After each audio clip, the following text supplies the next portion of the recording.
Hello. You might think this is a slightly unusual location and certainly unusual weather to be delivering a video about leadership. I'm on a day off before doing some training in Washington DC with statues and waterfalls and lots of rain.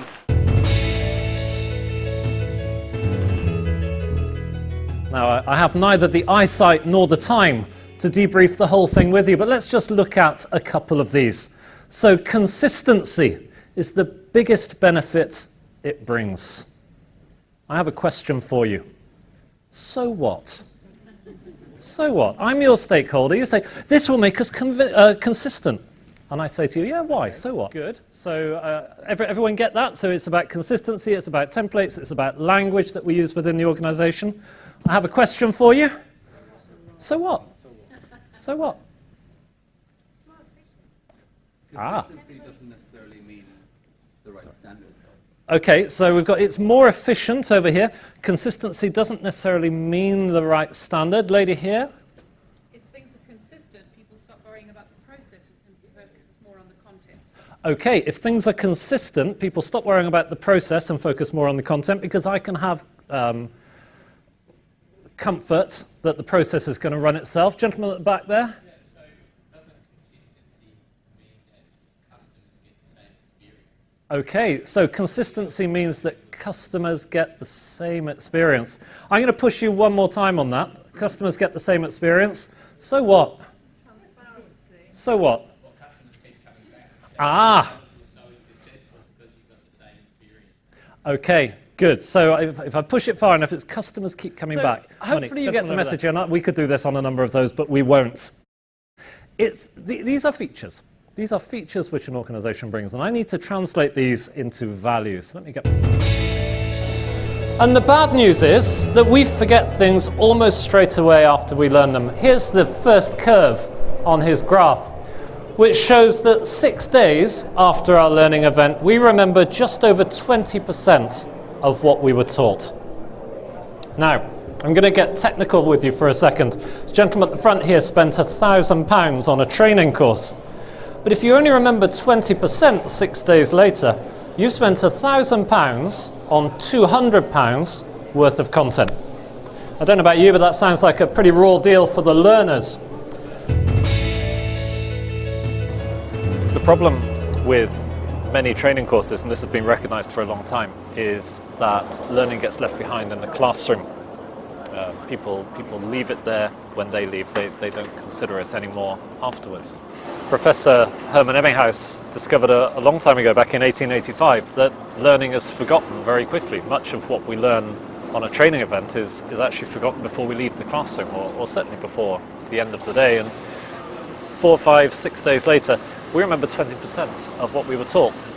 And that's fine if it's the most relevant 20%, but if it's the 20% where the instructor told a joke, or where a seagull flew at the window, or something else which grabbed your attention, but it's not relevant to your job, then it's not learning, it's just content. But what Professor Ebbinghaus also showed is that if you reinforce your learning, particularly targeted reinforcement, is that you do remember it, and you can use it. And you can't kind of shoehorn one person into a way of selling if it doesn't match their personality. They'll be able to say the right words, but it's not going to sound genuine, it's not going to sound natural. So then they ask, well, how are they going to sell? And I tell them a story. When I first started leading a sales team back in 2003, I had 2 ladies in my team. One was called Aida, quite direct, quite focused on what she wanted, very good salesperson. The other person was a lady called Frances, who was from Ireland, and she was as far opposite as you could get from Aida. She was quiet, she tried to be everyone's friend, she wouldn't push anyone into a decision, but she would sell well through the relationship that she built up. And I would sit there and I'd have one on one side of me and one on the other. I'd listen to their calls, but I thought, what if Aida could be more friendly, could focus more on the relationship? And what if Frances could be a little more structured in the way she sold? So I started with Aida. I said, Aida, why don't you learn something from Frances? Next time you pick up the phone to somebody, rather than launching straight into trying to sell, what you're selling, why don't you ask them how the weekend was? Try and build a little bit of rapport as well. So I then heard her first phone call. I wasn't listening in, I was sat next to her. And it went something like this. Hi Terry, it's Aida speaking. How was your weekend? Good.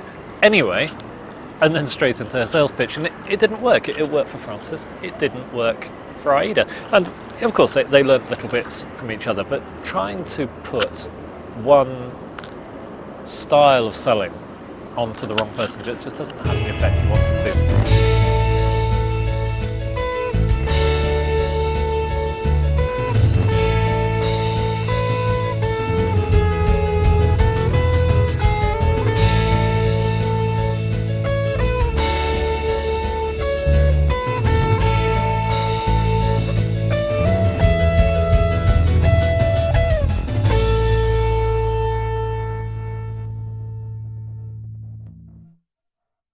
That's where you get the really best performers. When what somebody is saying matches their body language and perhaps what you know about their personality. That's when people sound genuine, sound believable, and when you trust them. And you cannot overemphasize trust in a selling or communicating environment.